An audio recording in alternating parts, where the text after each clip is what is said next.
Ansu Fati se dirige vers l'Angleterre, le PSG va tenter un ultime coup pour Kolo Muani, l'Europe s'enflamme pour le retour de la Ligue des Champions, une nouvelle offre en vue pour Salah. Bienvenue à tous sur Radio Barafoot, pour une nouvelle vidéo.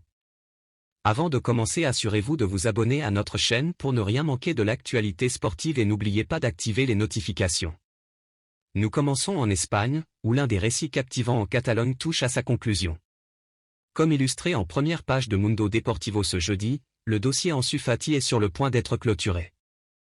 Courtisé par des clubs comme Tottenham, Chelsea et Dortmund au cours de ce mercato estival, l'ailier espagnol s'apprête à rejoindre Brighton. Selon les informations relayées par le journaliste Fabrizio Romano, Fati va être prêté au club anglais, sans option d'achat. Ce prêt a été rendu possible grâce à l'engagement de Brighton à prendre en charge une part importante du salaire du jeune joueur. De plus, le manager de Brighton, Roberto De Zerbi, est personnellement intervenu pour convaincre le talentueux ailier de rejoindre le club. À Brighton, Fati devrait bénéficier d'un temps de jeu conséquent, ce qui lui permettra de continuer à se développer avant de retourner au FC Barcelone à l'issue de la saison 2023 à 2024.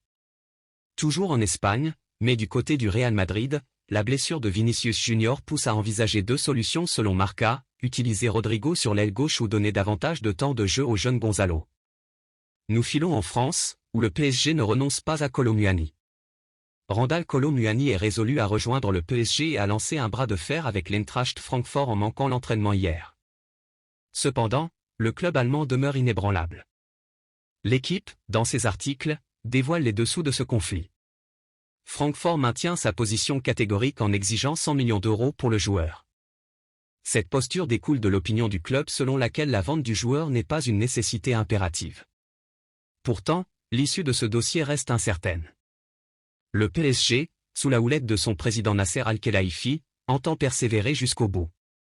Une discussion a même eu lieu entre un dirigeant du club parisien et un représentant de Francfort. Une ultime proposition pourrait être soumise, mais une certitude émerge, le PSG ne pliera pas face aux exigences de Francfort. Pensez-vous que Kolo Muani rejoindra Paris dans les dernières heures? Le retour de la Ligue des Champions est imminent. Les 32 équipes qualifiées pour la prochaine édition de la Ligue des Champions sont désormais connues, et l'excitation monte à travers toute l'Europe à l'approche de cette compétition prestigieuse. Le tenant du titre, Manchester City, se présente comme le rival à abattre, comme le proclame le journal Marca dans ses titres du jour. Le journal AS met en avant les équipes phares telles que le City d'Haaland, le PSG de Mbappé et le Bayern de Kane.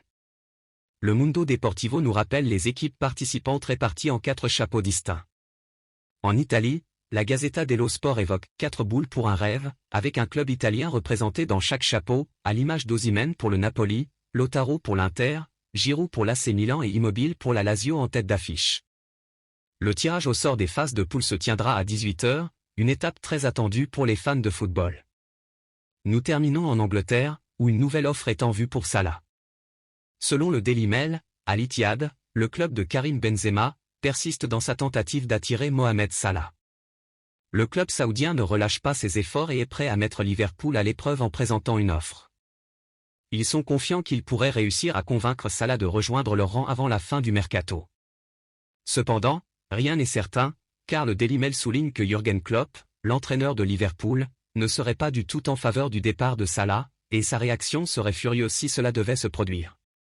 Et voilà tout pour cette vidéo, n'hésitez pas à aimer et à vous abonner. Merci et à la prochaine.